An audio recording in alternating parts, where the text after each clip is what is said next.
साथियों,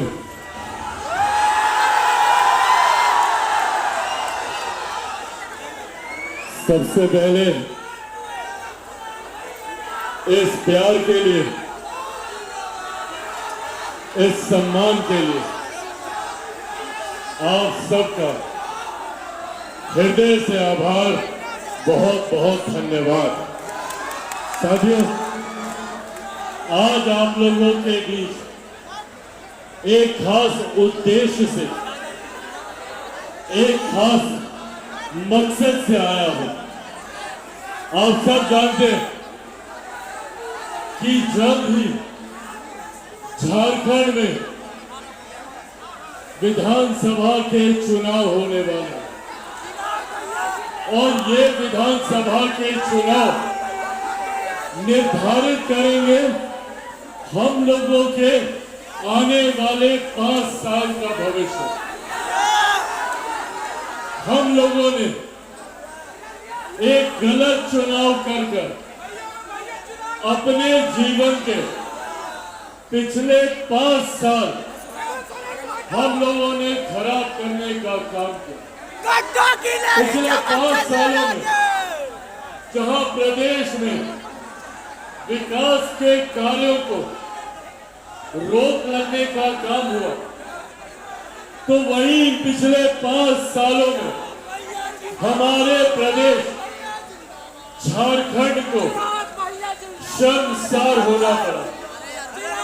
पिछले 5 सालों में प्रदेश ने एक ऐसे मुख्यमंत्री को देखा जिन मुख्यमंत्री के रहते हुए, मुख्यमंत्री के पद पर रहते हुए उन्हें भ्रष्टाचार के आरोपों में जेल जाना पड़ा, जिसकी वजह से पूरा झारखंड और हर एक झारखंड के निवासी को देश भर के सामने, दुनिया के सामने शर्मसार होना पड़ा। साथियों, आज यही आग्रह करने आप लोगों के बीच आया हूं।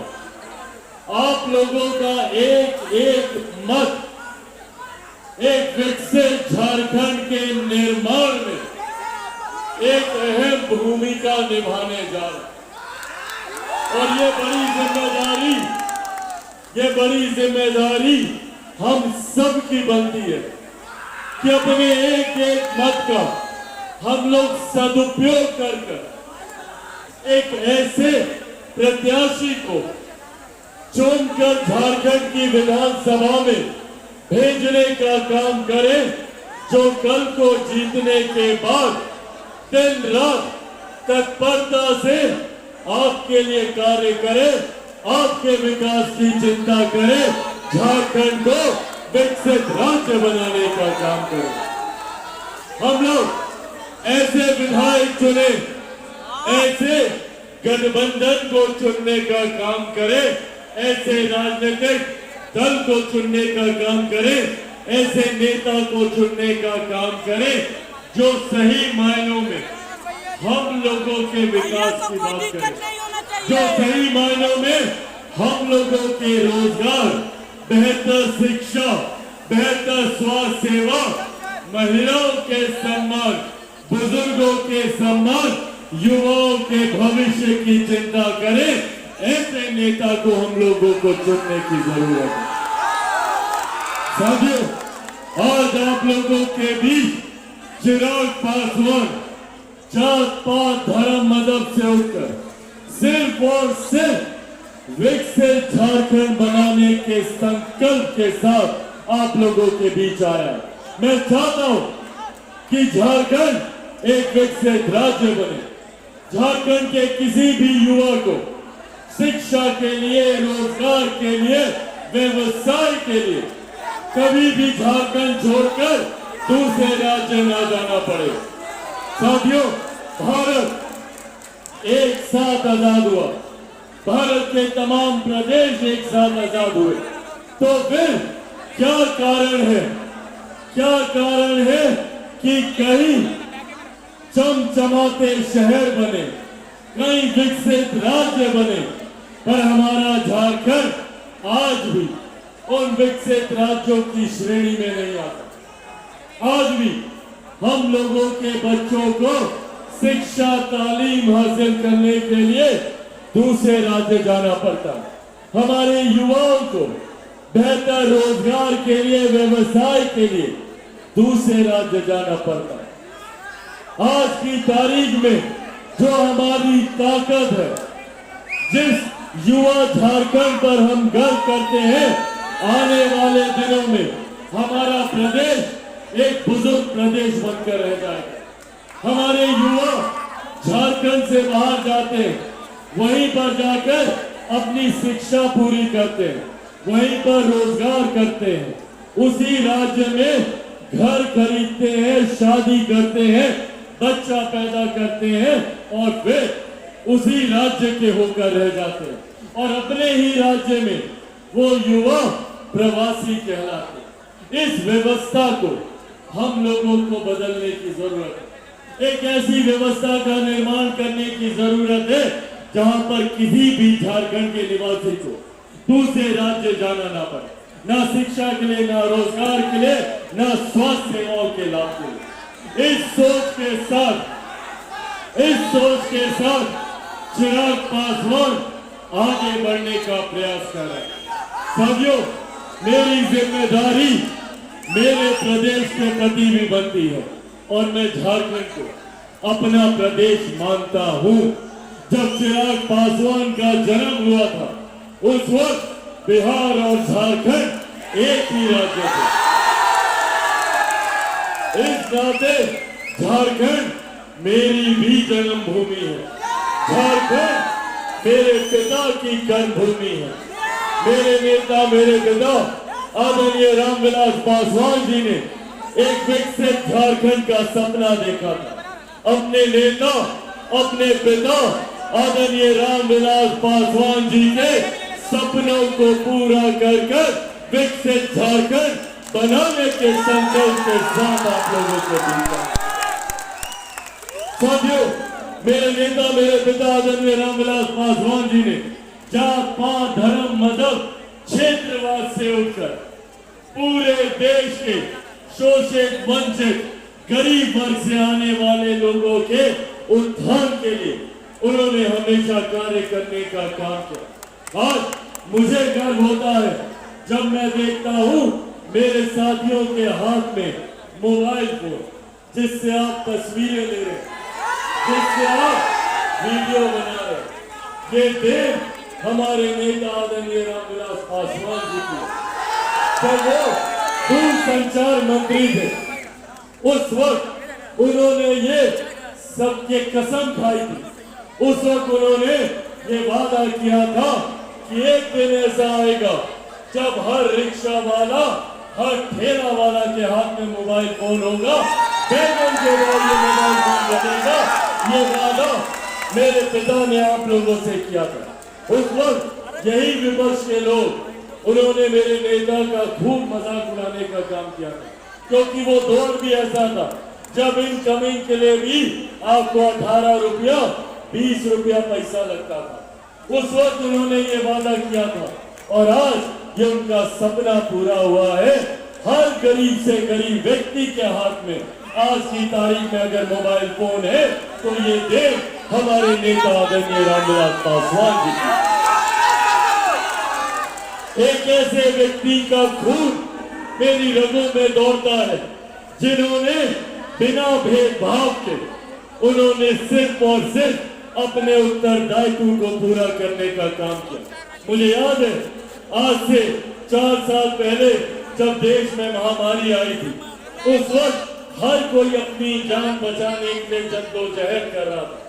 कई ऐसे झारखंड के लोग थे जो हजारों किलोमीटर की यात्रा तय कर अपने गांव आने के लिए मजबूर थे, जो धनबाद आ रहे थे, पैदल चलकर यहाँ आने के लिए मजबूर थे। उस वक्त मेरे नेता ने अपने स्वास्थ्य की चिंता नहीं की।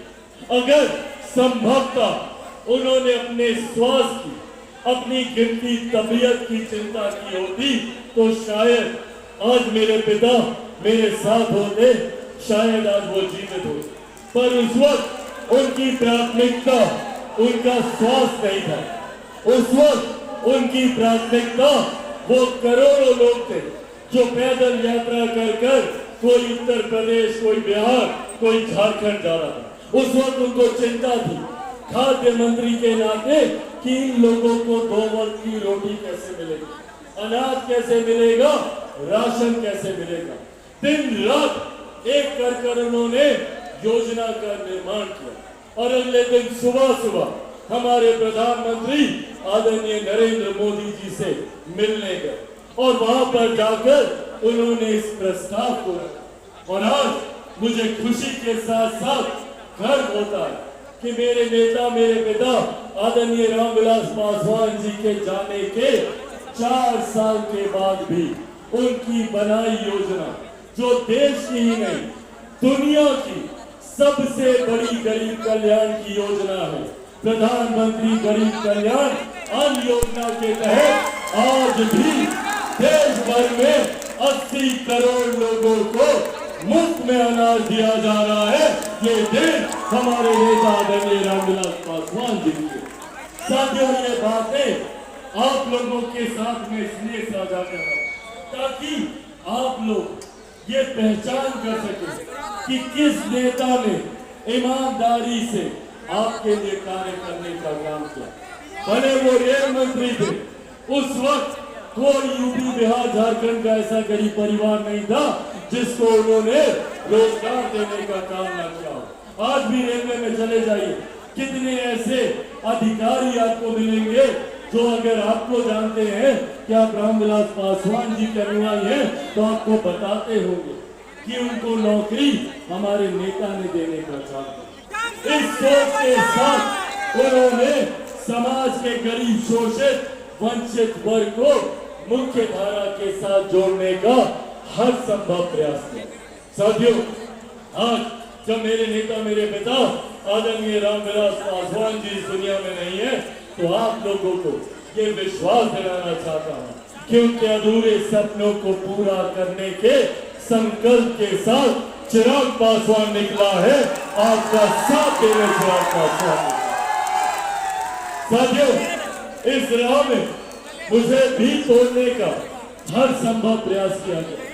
पिछले 3 सालों में बड़ी बड़ी ताकतों ने, बड़ी बड़ी शक्तियों ने जो रामविलास पासवान जी के सपनों को पूरा होते नहीं देख सकते, उन लोगों ने हर संभव प्रयास किया चिराग पासवान को तोड़ने का, चिराग पासवान को समाप्त करने का।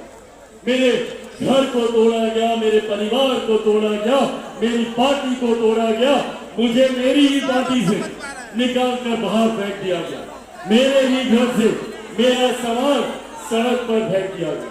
और उसके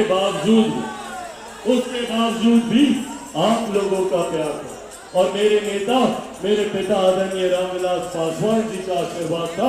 जो लोग ये सोचते हैं कि इन चीजों से चिराग पासवान टूट जाएगा, वो लोग भूल जाते हैं कि चिराग पासवान शेर का बेटा है, रामविलास पासवान का बेटा।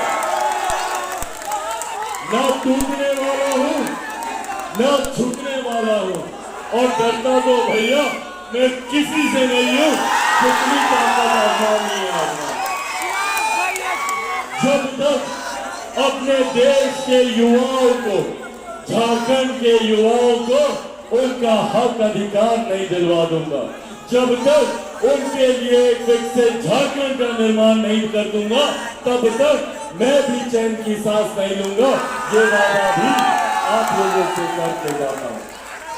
साथियों, कई ऐसे राजनीतिक दल हैं जो हम लोगों को एक होता नहीं दे सकते, जो चाहते नहीं है कि समाज का दलित, शोषित, पिछड़ा वर्ग, अल्पसंख्यक वर्ग, समाज का गरीब वर्ग, समाज के युवा एक हो।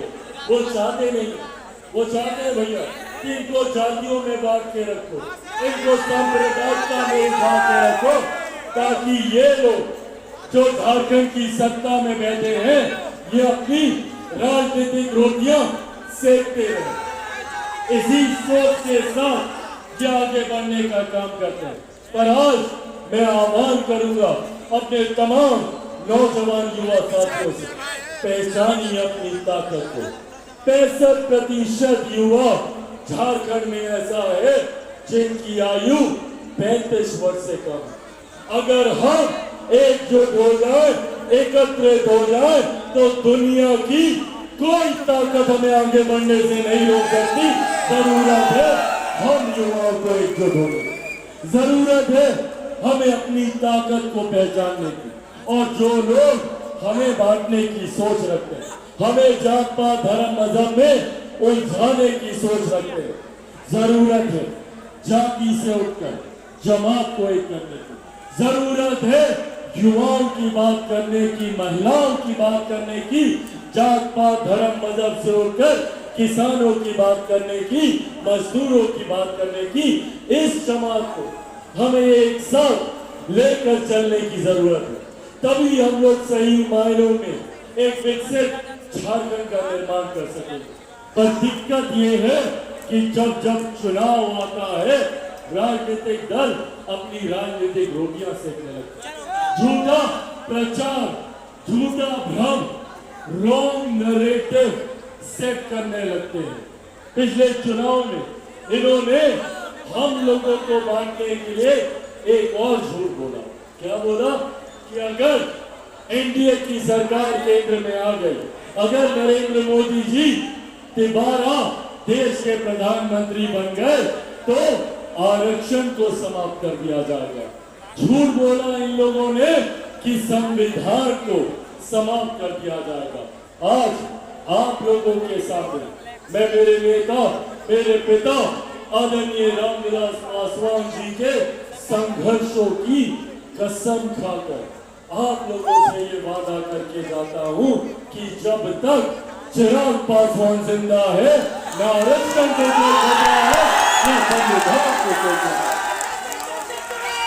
आज की तारीख में अगर खतरा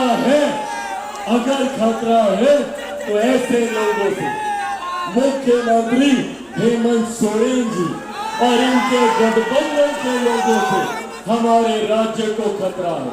जिन लोगों ने सिर्फ भ्रष्टाचार कर अपनी पीढ़ियों को तो स्थापित करने का काम किया, जिन लोगों ने भ्रष्टाचार कर अपनी 7 पुश्तों का इंतजाम कर लिया, पर जब बात हमारे प्रदेश के गरीब परिवारों की आई तो उनको सिर्फ झूठ और ठेंगा दिखाने के अलावा और इन्होंने कोई कार्य करना जरूरी नहीं समझा। आज भी हमारा राज्य यही धनबाद के लोग दिल्ली में एम्स के सामने लाइन लगाकर खड़े रहते हैं, दिनों दिन तक डॉक्टर से मिलने के। यहाँ के बच्चे दूसरे राज्य जाते हैं और वहां जाकर अपनी पहचान को छुपाते हैं। हमारे कान में आकर दूसरे राज्य में बच्चे बोलते हैं भैया हम भी झारखंड से। हम बोलते भैया जोर से बोलो, बोलते नहीं, यहाँ पर हम किसी को बताए नहीं हम झारखंड से हैं क्योंकि हमारा मजाक उड़ाएगा। ये पहचान हमारे राज्य की इन लोगों ने बना कर रखी है। इसीलिए साथियों ये लड़ाई जात पात धर्म मजहब की नहीं है, ये लड़ाई विकसित झारखंड को बनाने को लेकर है। झारखंड के खोए हुए गौरव अस्मिता की ये लड़ाई, और इस झारखंड की अस्मिता की लड़ाई को हम सबको एक होकर, एकत्रित होकर हम लोगों को लड़ने की जरूरत है। मैं चाहता हूं कि आप लोग मेरी इस सोच को घर घर पहुंचाने का काम करें। मैं सर पे कफन बांध के निकला हूं कि जब तक आप लोगों को विकसित झारखंड बनाकर नहीं दूंगा तब तक मैं भी चैन की सांस नहीं लूंगा। ये कसम खाकर बैठे। तो साथियों ये भी हकीकत है कि अकेला चिराग पासवान कुछ नहीं कर सकता।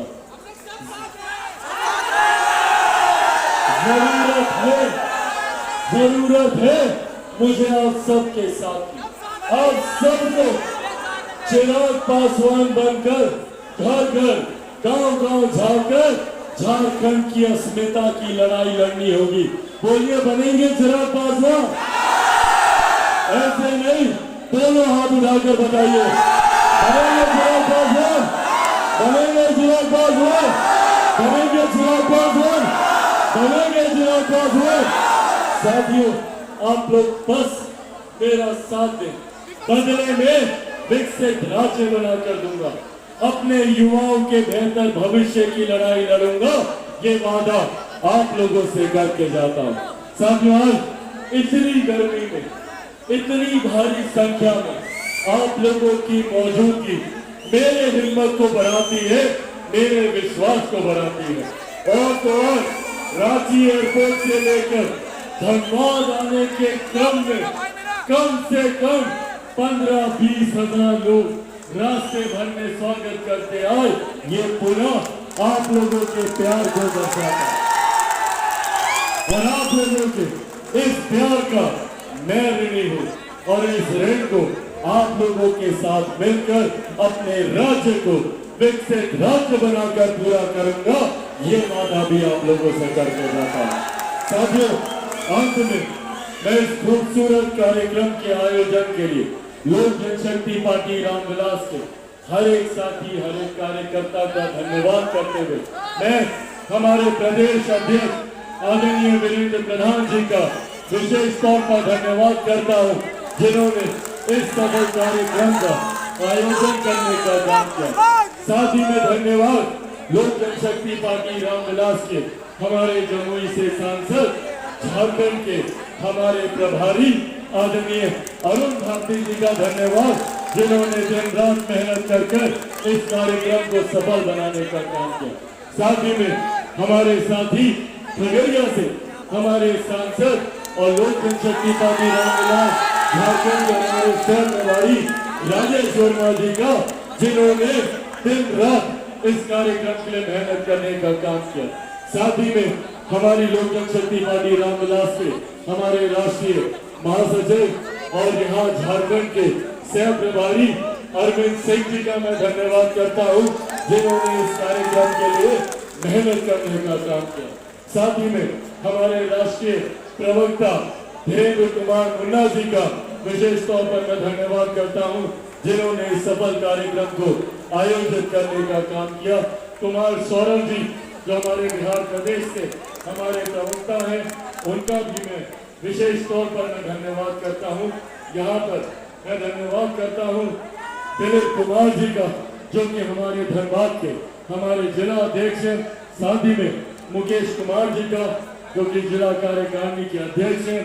बाबुल पासवान जी का, कुणाल पासवान जी का, रंजीत कुमार पासवान जी का, दीपक कुमार राम जी का, सोनू कुमार जी का, नागेंद्र पासवान जी का, मंटू कुमार जी का, संतोष वर्मा जी का, राजू रावानी जी का मौजूद इस कार्यक्रम में पार्टी के तमाम साथी मौजूद। यहाँ पर मौजूद इस कार्यक्रम में हमारे प्रदेश के उपाध्यक्ष कपिल पासवान जी का मौजूद, यहाँ पर प्रमोद सिंह जी का, कृष्णदेव पासवान जी का, महिला की हमारी प्रदेश अध्यक्षा आशा राय जी का मौजूद, यहाँ पर मुंद्रिका पासवान जी का मौजूद, यहाँ पर शैलेंद्र द्विवेदी जी का मौजूद, यहाँ पर बबलू पासवान जी का मौजूद, यहाँ पर मुकेश कुमार पासवान जी का, शमीम अहमद जी का, राजेंद्र पासवान जी का, मुन्ना पासवान जी का, सूर्य विजय प्रधान जी का, तनिष खान जी का मौजूद, यहाँ पर अनिल कुमार पासवान जी का, कुणाल कुमार पासवान जी का, पारस प्रसाद जी का, सुमन कुमार जी का मौजूद। इस कार्यक्रम में संदीप पासवान जी, श्रीकांत पासवान जी, विकास रंजन जी, आदित्य प्रधान जी हमारे युवा नेता मौजूद, यहाँ पर बचन चंद्रवंशी जी का, राजेंद्र पासवान जी का, देश राय जी का, रेखा पासवान जी का। और इस सफल कार्यक्रम को आयोजित करने में लोक जनशक्ति पार्टी रामविलास के अलग अलग जिलों से आए हुए तमाम हमारे जिला के पदाधिकारी साथी मौजूद। इस कार्यक्रम में हर प्रकोष्ठ के हमारे जिला अध्यक्ष मौजूद यहाँ पर विभिन्न प्रखंडों से आए हुए हमारे तमाम पदाधिकारी साथी, अलग अलग पंचायतों से आए हुए तमाम पदाधिकारी साथी मौजूद यहाँ पर, हमारे तमाम मजबूत कार्यकर्ता साथी, प्रेस मीडिया के हमारे तमाम पत्रकार साथी, आदरणीय बुजुर्गों, माताओं, बहनों, मेरे तमाम नौजवान युवा साथियों, एक बार फिर से आप सबका बहुत बहुत धन्यवाद। जय हिंद, जय झारखंड। आदरणीय रामविलास पासवान अमर रहे, आदरणीय रामविलास पासवान अमर रहे, आदरणीय रामविलास पासवान अमर रहे। लोक जनशक्ति पार्टी रामविलास जिंदाबाद, लोक जनशक्ति पार्टी रामविलास जिंदाबाद, लोक जनशक्ति पार्टी रामविलास जिंदाबाद। बहुत बहुत धन्यवाद साथियों, जय हो।